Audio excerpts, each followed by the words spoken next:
เลยคนเลยชิมก่อนครับเติมตัวนี้ลงไปพี่น้องนี่บวดเลยมา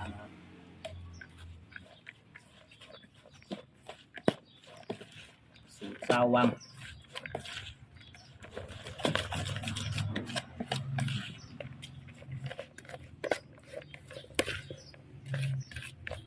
ลาบเป็ดเลยพี่น้องเด้อบ่มีผักบัวหอมแดงครับเป็นหอมนี่บริษัทเรียบร้อยพี่น้อง